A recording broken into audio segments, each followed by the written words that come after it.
can be a long and difficult transition for most. Being unfamiliar with your surroundings, the language, the people, and the employment are some of the barriers they face.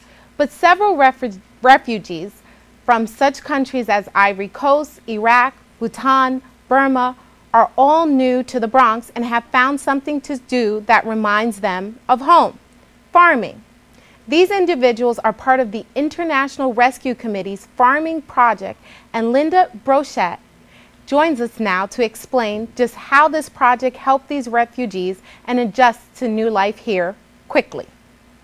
Welcome. Hi. Thank you for having me. How are you doing this morning? Very good. So, moving to this country, moving to New York of all places, can be very difficult. There's some people who were born and raised in the United States, they moved to New York, culture shock. Can you tell me, how are these refugees adjusting and using farming to adjust to our community? Sure. It's extremely difficult to come to this big city. Most of the people that we serve, the refugees and asylees, come to us from protracted refugee camp situations in Nepal, in Ethiopia.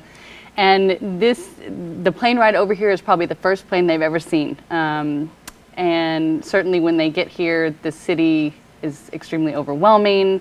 And we at the International Rescue Committee domestically do things like offer English classes, cultural orientation classes, employment preparation. We have employment services to help place the refugees in jobs, immigration services. We have a strong youth program. In fact, John Legend was just out at the summer school with the kids. And for the adults, we were looking, well, organization-wide, we have a program called the New Roots Initiative, which is really trying to, the main purpose is to have refugees get access to locally grown organic foods. And here in New York, as well as in some of our other locations, Phoenix and San Diego, for example, have big farms. But here in New York, we were looking for something, not the 54 acres in Phoenix, but maybe something a little smaller than that. And we happened to find Drew Gardens here in the Bronx on West Farm Square Road, right off the 5 train, and we were lucky enough to get a couple plots in there. They're not big, but right now we're able to grow enough food, the refugees are able to grow enough food to put on their own tables. Our hope in the future would be to expand that and have them actually be able to sell some and make some money off of the foods that they're so skilled at growing. And just having that little piece of land here and something that they're used to doing, that they were doing it in their agrarian backgrounds, makes this transition to this big city a little bit easier on them. It's interesting how people who are coming from different regions of the world all have farming in common. Right. They might be farming different things, but they all have the agricultural background.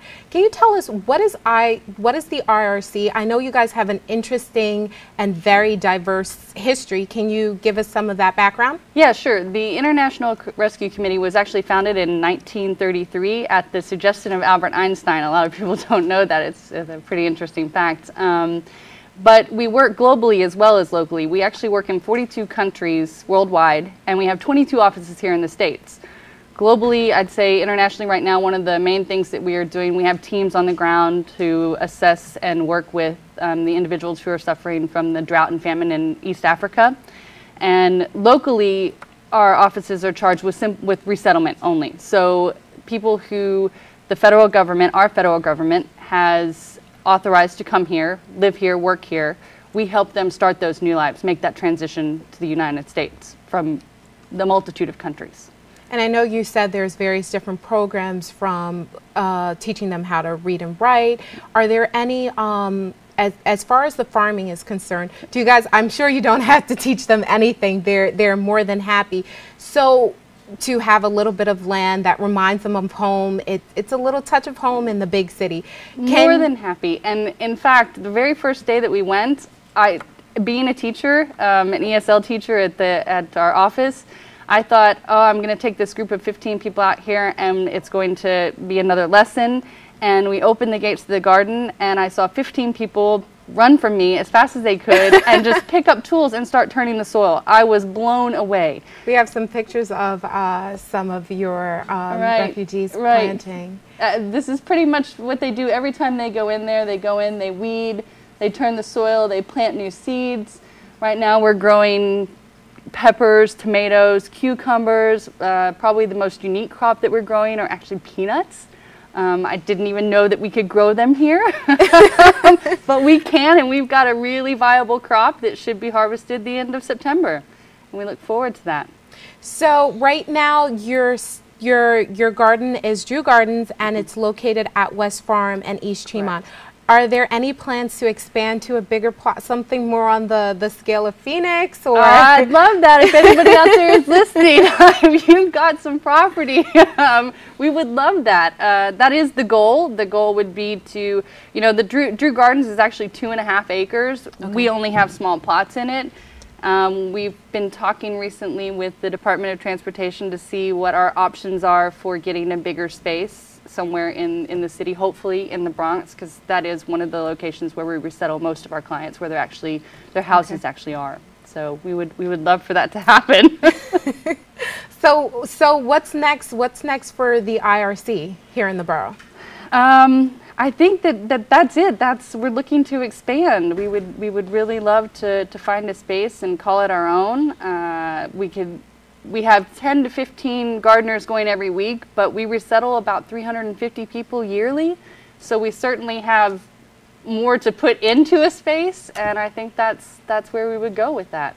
So if anyone wanted to reach out to you, hopefully with any donations, any questions or concerns, where can they reach you at? You can go to our website at www.rescue.org. I believe you might also have our New York website. It's just the same with the New York programs at the end.